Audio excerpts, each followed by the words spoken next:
Bonsoir à tous. J'espère que vous allez bien, que vous avez passé une bonne journée. Moi, j'ai chaud. C'est un Gabonais du Gabon qui vous parle. J'ai envie d'enlever ma veste, mais je ne vais pas l'enlever. J'ai un petit mouchoir si je transpire trop. Non, j'ai aussi appris à garder la veste. Je suis heureux d'être au milieu de vous. Ça faisait un moment que je n'avais pas intervenu un soir et j'ai été béni, heureux de recevoir l'instruction de mes frères qui sont passés ici. Et j'aimerais également apporter ma pierre à l'édifice ce soir. Et je prie vraiment pour que la chair s'abaisse. Je parle de moi. Et que vous entendiez la voix de l'Esprit de Dieu. Que le Seigneur parle à nos cœurs. Et si à la fin vous êtes frustrés, comme je l'ai dit déjà, ce n'est pas grave. Lorsqu'on ressort d'un enseignement et qu'on est frustré et qu'on a envie de creuser un peu plus, c'est une bonne chose. Ça veut dire qu'on peut aller creuser à la maison. Et comptez sur moi, je ne suis pas un enseignant, je ne suis pas un très bon prédicateur. Donc il y aura forcément des choses qui sont incomplètes. Mais je crois que notre Dieu veut nous faire du bien. Amen. Je crois que le Seigneur veut nous restaurer par sa parole et que sa parole ait autorité dans nos vies. Le thème que j'aimerais nous proposer ce soir, c'est que ton règne vienne. Nous appelons le règne du Seigneur Jésus. Et je m'appuie sur un texte, sur des paroles de Jésus en Matthieu 6 et nous allons lire des versets 5 à 10. Et nous allons voir comment ce texte peut résonner encore aujourd'hui, ce texte ancien, ces paroles qui datent, comment elles peuvent reprendre vie continuellement lorsque nous les méditons, parce que l'Esprit de Dieu ravive, ranime, donne de la vie à ces paroles. C'est Jésus qui parle, je lis la parole de Dieu. Lorsque vous priez, ne soyez pas comme les hypocrites, qui aiment à prier debout dans les synagogues et au coin des rues, pour être vus des hommes. Je vous le dis en vérité, ils reçoivent leur récompense. Mais quand tu pries, entre dans ta chambre, ferme ta porte et prie ton Père qui est dans le lieu secret. Et ton Père, qui voit dans le secret, te le rendra. Ça, c'est un des versets préférés de notre pasteur responsable, pasteur Sébastien Saclier. Si vous êtes à Rouen depuis 3 ans et que vous ne connaissez pas ce verset par cœur, il y a un problème. Verset 7. En priant, ne multipliez pas de vaines paroles comme les païens, qui s'imaginent qu'à force de paroles, ils seront exaucés. Et ça, c'est important de le souligner également. On n'est pas là pour multiplier des paroles. On n'est pas là pour ça.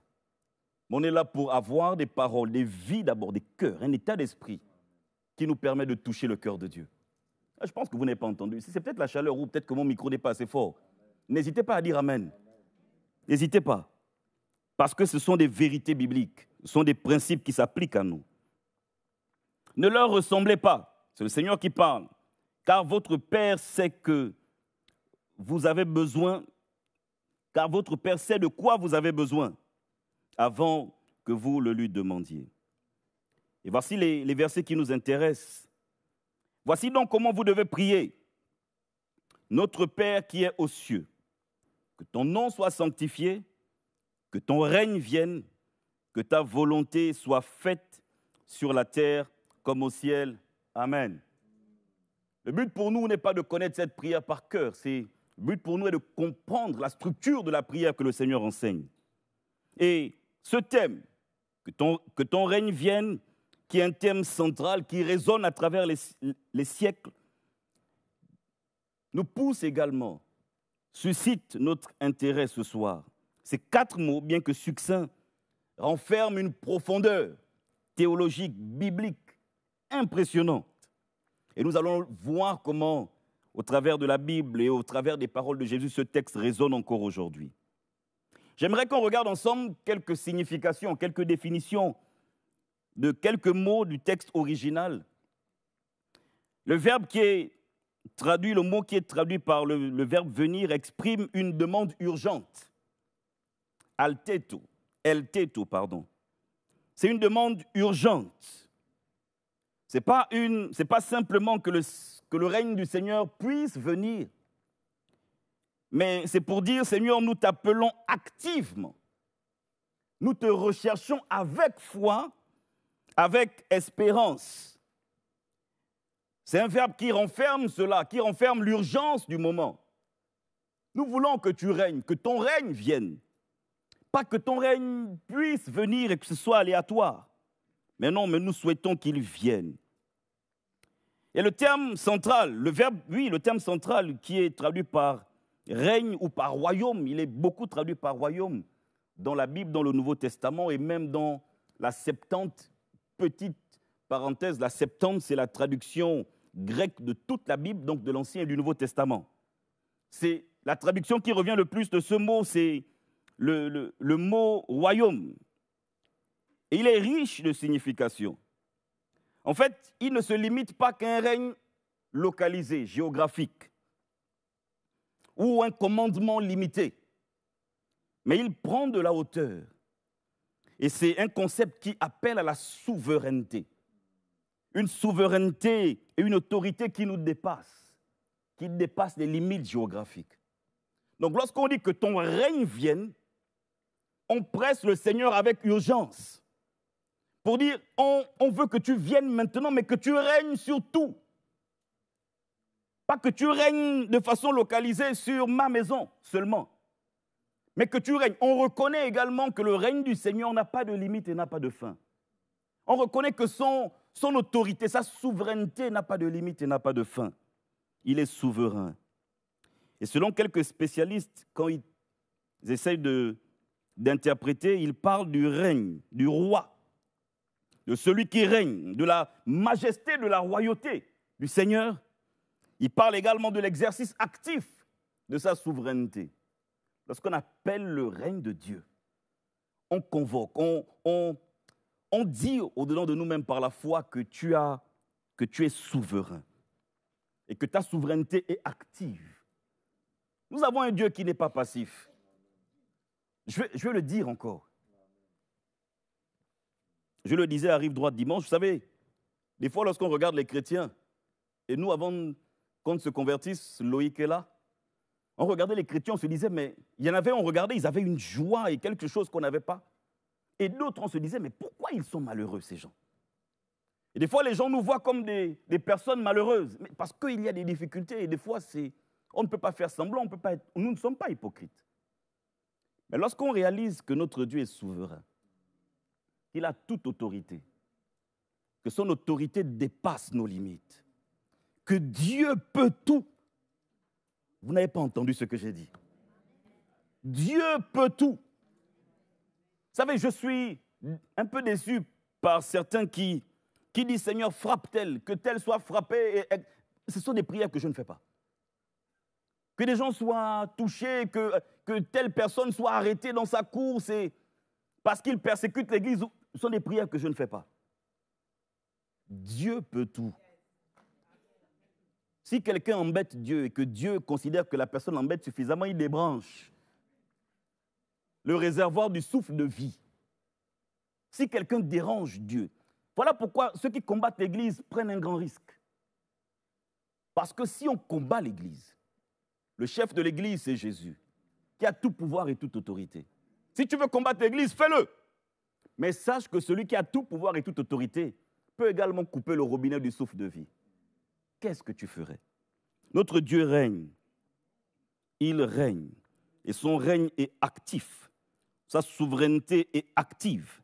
Le règne de Dieu, lorsqu'on appelle le règne de Dieu, c'est parce qu'on sait que Dieu est actif. Il est en mouvement. Nos vies sont entre ses mains. Notre destinée, nos vies sont entre ses mains. Il sait tout. Dieu sait tout. Le règne de Dieu, on ne l'apprend pas que dans ce texte. Parce que lorsqu'on regarde dans l'Ancien Testament, on voit également qu'il est question du règne de Dieu. Et le règne de Dieu dans l'Ancien Testament se manifeste de 3 manières principales et sont les manières que j'ai listées, énumérées, mais il y en a certainement d'autres. Dieu est le roi de toute la terre, de tout l'univers. C'est la première manière, sur toute la création. Il est reconnu comme le maître de tout. Et en Deutéronome 10, au verset 14, il est dit « Voici qu'à l'Éternel, ton Dieu, appartiennent les cieux et les cieux des cieux, la terre et tout ce qui s'y trouve. » Pour dire que Dieu est, et tout ce qu'elle renferme, Dieu est souverain. Il a une royauté universelle. Il règne sur tout. La deuxième chose, c'est qu'on voit que Dieu règne spécifiquement sur son peuple. Le règne de Dieu se manifeste, je l'ai dit, de trois manières. Première manière, il règne sur tout. Deuxième manière, il règne sur son peuple, sur ceux qui lui appartiennent. Vous savez, lorsque Israël demande un roi, et que, comme les autres peuples, c'était ça, les autres peuples ont un roi, nous aussi on veut un roi comme les autres. Et Samuel va dire à Dieu, il me rejette. Et Dieu va dire, non, ce n'est pas toi qui le rejette, c'est moi qui le rejette. Parce que Dieu est le roi d'Israël en ce temps-là. Mais Israël veut un homme comme roi. Et Dieu est souverain, mais Dieu accomplit son plan également. Un roi serait établi, et ainsi de suite. Mais il règne sur son peuple. Ce qu'on doit comprendre, l'application qu'on doit comprendre de ce texte, c'est que Dieu veut régner sur nos vies, sur son peuple, sur ceux qui lui appartiennent. Et on doit laisser le Seigneur régner sur nos vies. Vous savez, c'est difficile, je vous le concède. C'est difficile de s'abandonner totalement à Dieu. C'est difficile. Mais on doit s'abandonner à Dieu. On doit laisser le Seigneur régner sur nos vies, sur nos cœurs. Mon cœur appartient tout entier à Dieu. Je pense qu'on va peut-être le voir à la fin, je ne sais pas si je l'ai noté. Nos cœurs appartiennent à Dieu. On doit se livrer à lui. On doit être consacré. Dieu est le roi et il règne sur tout ce qui lui appartient si nous laissons le Seigneur régner. Et il y a également une attente messianique, une attente future. Je ne développerai pas ce point, ce troisième point. On attend le règne à venir, le règne messianique. Une partie s'est accomplie, mais on attend également que le Seigneur vienne pour régner sur tout. Le Messie viendra et il apportera un règne nouveau dans sa première révélation du Seigneur Jésus. Et lorsqu'il viendra dans sa gloire, il régnera dans sa plénitude. C'est important également de parler du règne du temps de Jésus. Je suis en train de progresser pour arriver à mon point final. Que ton règne vienne. Et j'aimerais qu'on prie dans ce sens pour dire, Seigneur, on veut que tu règnes dans tous les domaines de nos vies. À l'époque de Jésus, Israël est sous domination. Et il y avait un roi et les Juifs, de façon traditionnelle, attendaient un Messie qui allait régner et qui allait chasser l'occupant pour régner et pour établir une ère de justice et de paix. Et Jésus, c'est dans ce contexte, lorsqu'il commence son ministère, il proclame des paroles fortes. Matthieu 4, 17, il va dire « Repentez-vous car le royaume des cieux est proche ». Et plus tard, il va encore le dire en Marc chapitre 1, verset 15, « Le temps est accompli et le royaume de Dieu est proche. Repentez-vous, car et croyez à la bonne nouvelle. » Jésus établit, annonce une ère, annonce le royaume. Il leur dit implicitement, le règne, le Messie est là. N'attendez plus le Messie. Et cette annonce du règne de Dieu constitue le cœur même de la prédication de Jésus. Il parle du royaume de Dieu. Il parle du royaume à venir. Il annonce cela. Et ensuite, on voit que le Seigneur va dire une chose qui est forte. En Luc 17, les versets 20 et 21, je vais lire ici. Donc les pharisiens qui s'approchent de Jésus demandèrent à Jésus quand viendrait le royaume de Dieu. Il leur répondit, le royaume de Dieu ne vient pas de manière à frapper les regards. C'est important également.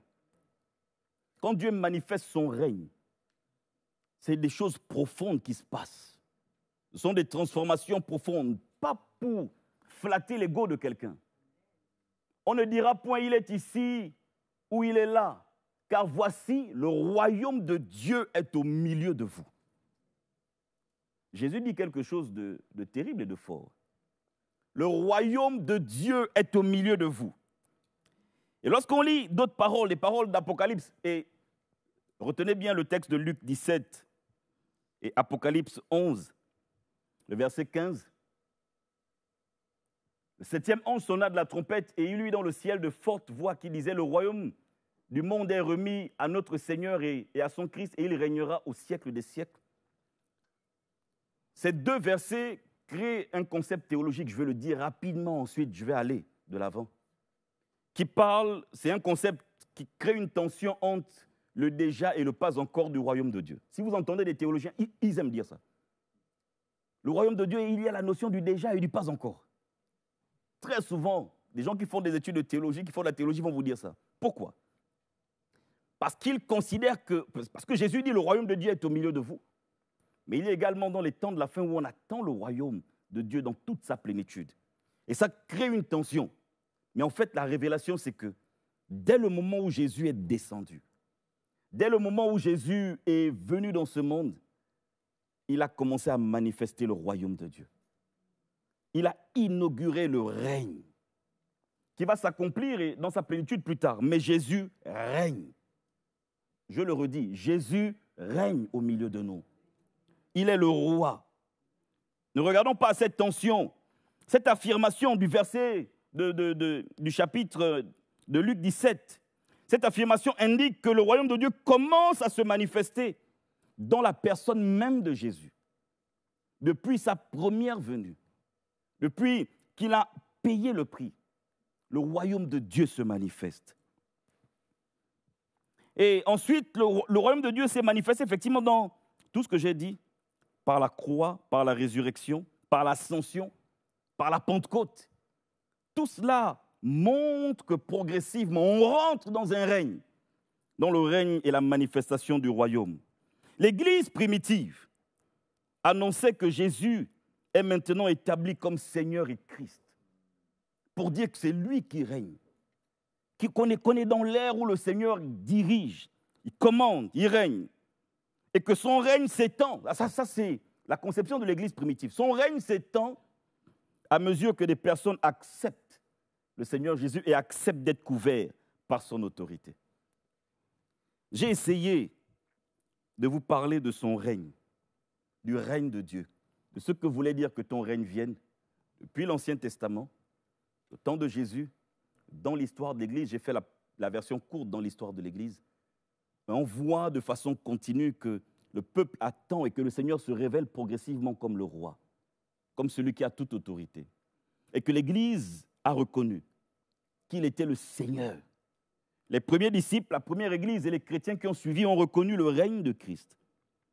Et la question qu'on peut se poser aujourd'hui, et c'est une des applications contemporaines, des implications contemporaines et des applications spirituelles pour nous, que signifie prier que ton règne vienne aujourd'hui?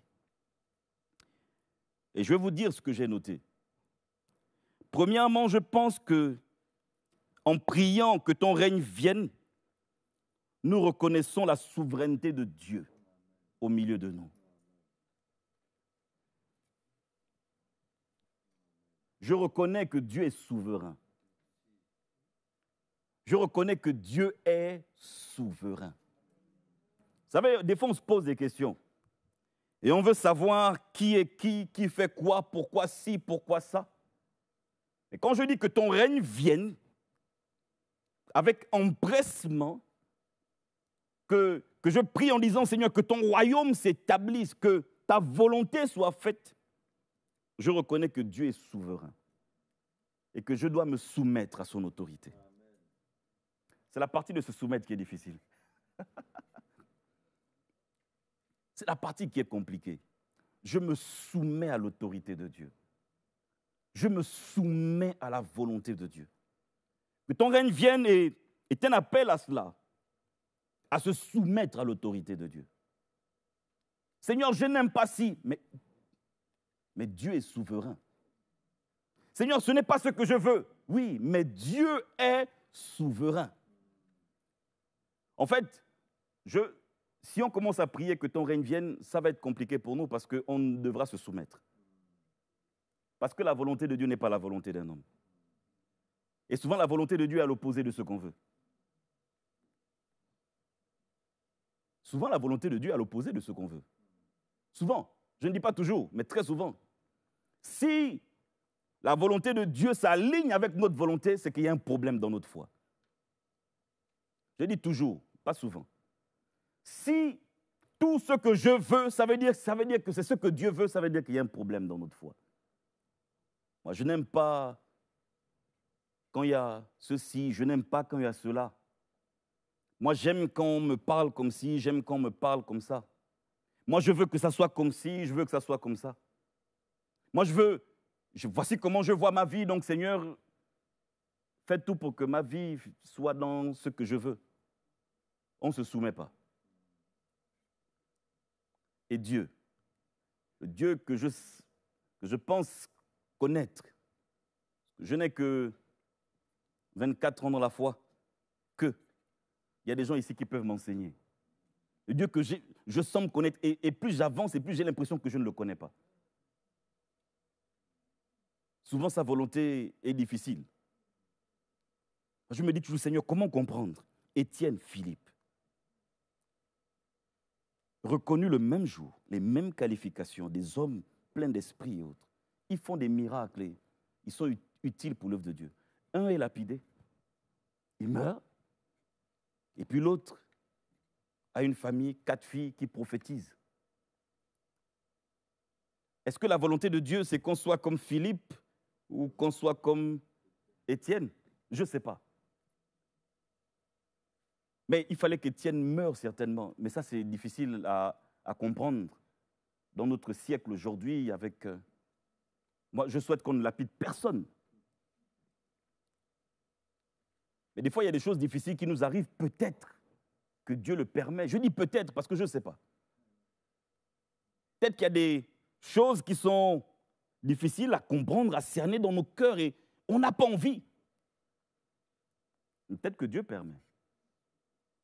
Parce que la volonté de Dieu, souvent, s'oppose, elle est distante de la nôtre. Je dis bien, si à chaque fois, on fait ce qu'on veut et on l'attribue à la volonté de Dieu, moi, ça me pose un problème. Ça me pose, même Jésus. Même quand il prie, quand il est à Gethsémane, il prie. Qu'est-ce qu'il dit? D'abord, avant ça, Seigneur, éloigne de moi cette coupe. Qu'est-ce qu'il dit après? Oui, mais qu'est-ce qu'il dit après? Non pas?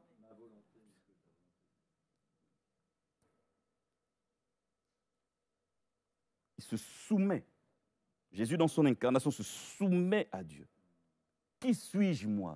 Je ne parle pas pour vous. Je parle de moi. Pour vouloir ce que je veux à chaque fois. Que ton règne vienne, ça veut dire, Seigneur, je me soumets à toi. Seigneur, ça fait mal, mais je me soumets à ton autorité. Je me soumets à ta volonté. Que ton règne vienne. Nous affirmons que Jésus est roi, que Dieu est roi, et que nous nous soumettons volontairement à son autorité. Volontairement. J'aime beaucoup cette expression, je me soumets volontairement. Ça me fait mal, mais non pas ma volonté, mais la tienne. Ça, c'est la première implication que cette prière, que j'ai notée pour cette prière pour nous aujourd'hui. La deuxième implication, c'est que ton règne vienne nous engage dans un combat spirituel. Vous savez, nous, les assemblées de Dieu, on a du mal avec ça, avec la notion du combat spirituel. Peut-être à juste titre, soit au Gabon, soit dans d'autres pays, on a du mal. Mais vous savez que ce qui nous arrive n'est pas que matériel et physique. Vous savez qu'il y a des attaques spirituelles. Enfin, je ne sais pas. Vous savez que les ténèbres s'opposent à nous. Que ton règne vienne, c'est aussi pour dire, Seigneur, que ton règne arrive pour chasser l'autre règne qui est là. Parce qu'il n'y a qu'un règne pour chasser notre règne. Il n'y a qu'un roi pour chasser notre roi. Il n'y a qu'une royauté pour chasser une autre royauté. Que ton règne vienne. En fait, nous sommes en train de dire au Seigneur que tous les autres petits règnes soient chassés. Que tous les autres petits règnes qui s'opposent au règne de Dieu soient chassés, soient renversés. Que le règne du péché soit chassé. Que le règne des iniquités soit chassé. Que le règne de l'égoïsme spirituel. L'égoïsme spirituel. c'est de vouloir garder Dieu pour lui et pour lui seul. Que tous ces règnes-là, le règne de l'injustice, et nous ne devons pas tolérer l'injustice au milieu de nous. Le peuple de Dieu ne doit pas accepter l'injustice. Nous sommes le peuple de la lumière. Le peuple de la lumière doit manifester la justice. Le règne du matérialisme, c'est impressionnant. Quand l'Église, quand on parle de bénédiction spirituelle, de bénédiction, on ne parle pas de prospérité du cœur forcément, mais on aime regarder ce qu'on a. Et des fois, on respecte les gens en fonction de ce qu'ils ont. Ça ne se passe pas ici, gloire à Dieu, mais dans certains pays, celui qui a beaucoup, on l'escorte. Il est béni. Non. On veut chasser ces règnes-là. Parce que devant Dieu, tout retourne à la poussière. Et la teigne souvent. La teigne et la rouille touchent le matériel. Mais moi, je souhaite que vous soyez riches. Je dis souvent, rive droite, si vous pouvez tous être riches, alléluia. Moi, si j'étais Dieu, je vous aurais tous rendus riches. Malheureusement, je ne suis pas Dieu. Mais on veut chasser le règne du matérialisme. On ne veut pas être dirigé par l'argent. On ne veut pas être dirigé par les biens de ce monde. Mais que les biens de ce monde servent pour l'avancement du royaume de Dieu. Donc que ton règne vienne. Que ton règne vienne également pour nous opposer aux puissances des ténèbres. C'est vrai que le pasteur Sakili et le pasteur Guillaume, on a beaucoup prié. Parce que souvent, on a l'impression que l'Église, le fonctionnement de l'Église, c'est juste, on met les choses en place, on se réunit, on fête Noël, et puis on est là, repas des aînés, et puis on est bien, la musique, la chorale, les baptêmes. Vous savez que pendant que nous, on s'organise pour qu'on se fasse du bien, il y a un autre qui s'organise pour nous faire du mal. Et on l'a ressenti à un moment, on a prié, parce qu'on ressentait comme des pesanteurs spirituelles, des lourdeurs spirituelles. On a prié pour dire, Seigneur, qu'il n'y ait pas, que ton règne vienne. Enfin, je ne sais pas si on disait que ton règne vienne, mais on priait pour nous opposer à tout ce que les ténèbres pouvaient faire dans le lieu secret. Parce que des fois, on est là et on ne sait pas pourquoi on s'agite. Et pourquoi on a des pensées mauvaises et pourquoi non. Des fois, les ténèbres injectent des choses. Mais nous devons nous opposer. Seigneur, que ton règne vienne, ça veut dire que nous nous opposons à l'action des ténèbres. Et en priant que ton règne vienne, nous demandons que tous les règnes concurrents soient renversés. D'abord dans notre propre vie, dans l'Église et dans le monde. Et la troisième implication que j'ai notée pour nous, c'est que ton règne vienne, c'est aussi une façon de dire, Seigneur, je veux participer à l'extension de ton royaume. Comme l'Église primitive qui considérait que l'Église, que le Seigneur était Christ et qu'il était Christ et Seigneur et que le royaume de Dieu s'étendait à force que les gens acceptaient le Seigneur et se soumettaient à son autorité. Je veux m'impliquer, être un agent actif du royaume, en incarnant les valeurs du royaume et à témoigner. Je veux m'impliquer à participer activement à l'extension du royaume. Que ton règne vienne, c'est cela. Premièrement, pour nous, c'est je reconnais la souveraineté de Dieu. Deuxièmement, je m'engage dans le combat spirituel contre tous les règnes concurrents au règne de Dieu. Troisièmement, je m'engage à participer à l'extension du royaume de Dieu. Et je vais conclure. Que ton règne vienne est un appel à nous soumettre à Dieu. Ça, c'est ma conclusion. Et que ton règne vienne est un engagement à participer activement à l'œuvre de Dieu. En combattant, en priant, en m'impliquant. Et je veux le dire encore, lorsqu'on appelle le règne de Dieu, on chasse implicitement, j'ai envie de dire, oui c'est implicite, mais on chasse d'autres formes de règne. Le règne de la chair soit ôté pour que toi seul règne, que toi seul parle, que toi seul t'imposes même. Mais bon, Dieu nous laisse le libre arbitre, mais on a envie qu'il règne, qu'il soit le roi de l'Église, le roi de nos vies, de nos maisons. Que tu règnes dans ma maison, Seigneur, que tu règnes dans ma famille, sur mes enfants que tu règnes. Vous savez, des fois on parle, Seigneur, mais on parle aux enfants et c'est normal. Disons, tu dois faire ci, tu dois lire ta Bible, tu dois.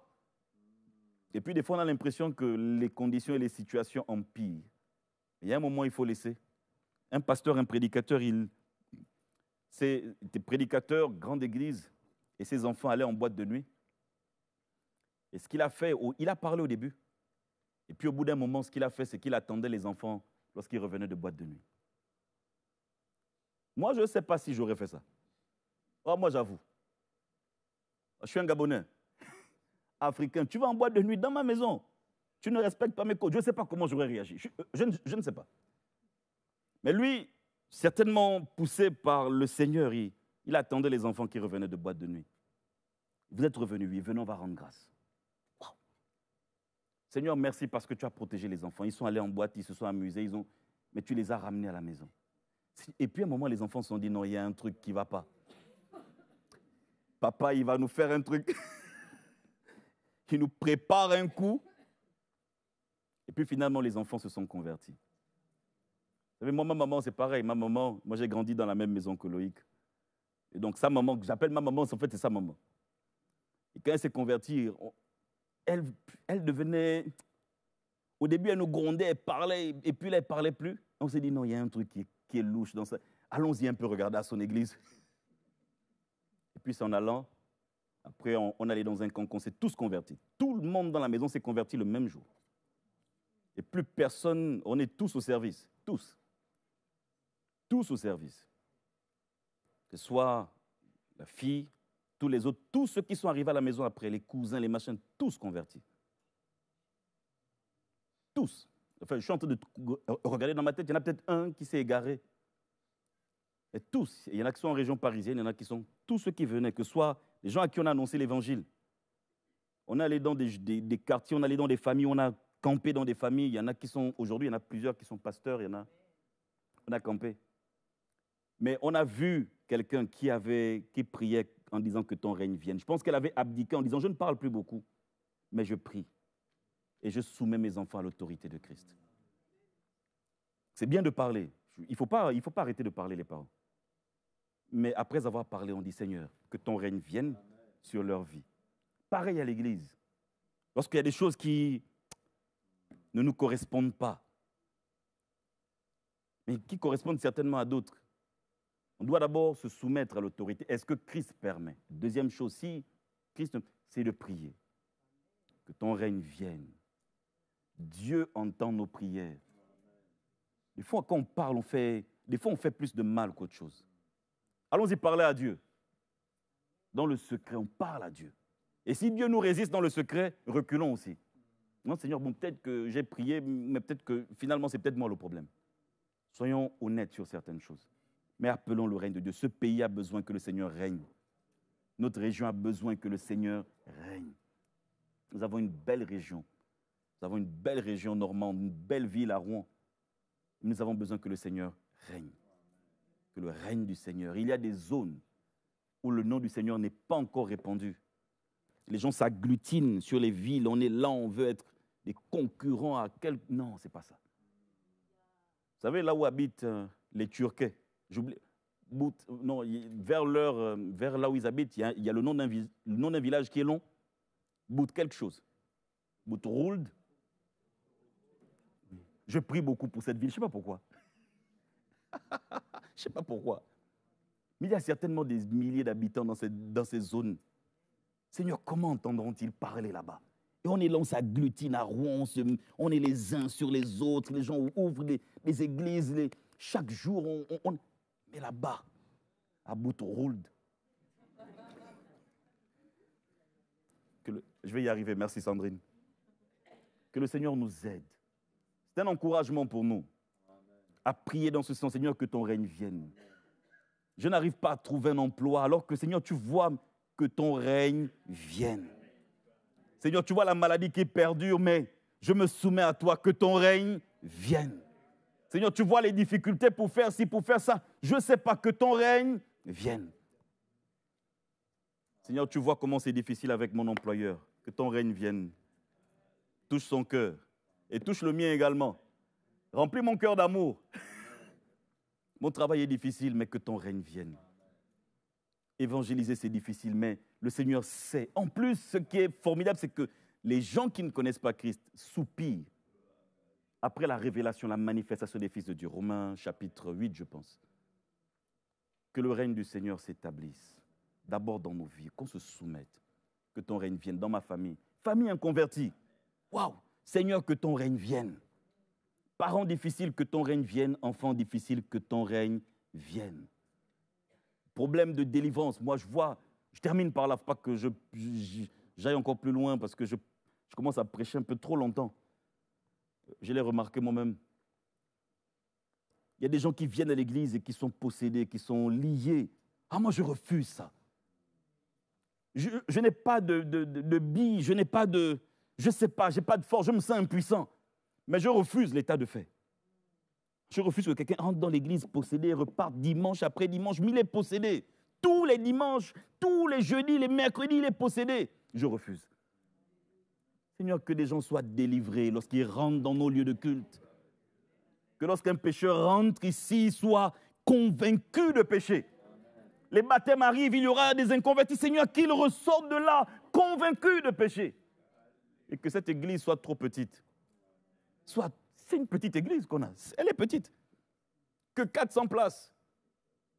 430 ou 420, je ne sais pas où, que 304. C'est trop petit.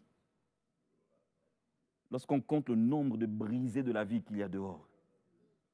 Des gens qui meurent. Et j'ai appris encore le décès de quelqu'un qui est mort, une femme qui est morte à la fleur de l'âge et le mari qui est désemparé. Seigneur, que ton règne vienne dans sa vie. Et que les brisés de la vie, que le règne de Dieu vienne dans leur vie. Est-ce qu'on peut prier un instant, s'il vous plaît?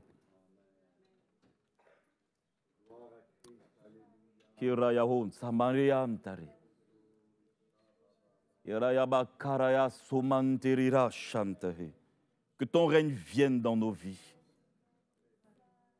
Seigneur, j'ai parlé de toi, mais par ton esprit, Seigneur, tu mettes les choses en ordre et en place dans les cœurs. Mais Seigneur, que ton règne vienne. Seigneur, je veux me soumettre à ton autorité et à ta volonté dans tout ce qui concerne ma vie, dans tout ce qui concerne ton œuvre, tout ce qui concerne l'Église. Seigneur, que ton règne vienne, Seigneur, et que chacun de nous s'incline devant ta souveraineté. Seigneur, qu'il n'y ait pas un cœur hautain au milieu de nous dans le nom de Jésus, mais que nos cœurs soient des cœurs humbles qui acceptent l'autorité de Christ, qui acceptent la souveraineté de Dieu. Seigneur, nous appelons ton règne. Parce que nous constatons qu'il y a trop de petits règnes au milieu de nous, qu'il y a trop de petits règnes dans nos vies, qu'il y a trop de petits règnes, Seigneur Jésus, qui s'opposent à ton règne, qui essayent, Seigneur, de nous détourner de ton règne. Seigneur, viens régner sur nos cœurs, sur nos vies, viens régner. Seigneur, viens régner également sur toutes les puissances des ténèbres qui veulent nuire à l'avancement de ton œuvre. Viens, Seigneur, que ton règne vienne. Ton règne vienne, c'est également que je m'engage à te servir. Ton règne vienne, c'est également que je m'engage, Seigneur, à répandre ton royaume. Seigneur, c'est pressant. Seigneur, nous t'appelons de façon pressante. Parce que nous voulons que ton règne vienne maintenant, Seigneur. Aujourd'hui, Jésus, viens régner, s'il te plaît. Afin que ton nom soit proclamé et qu'un grand nombre entende parler de toi. Et que chacun de nous soit sous ton autorité, Seigneur, et sous ta volonté. Merci pour ta grâce, Père, dans le nom de Jésus. Amen.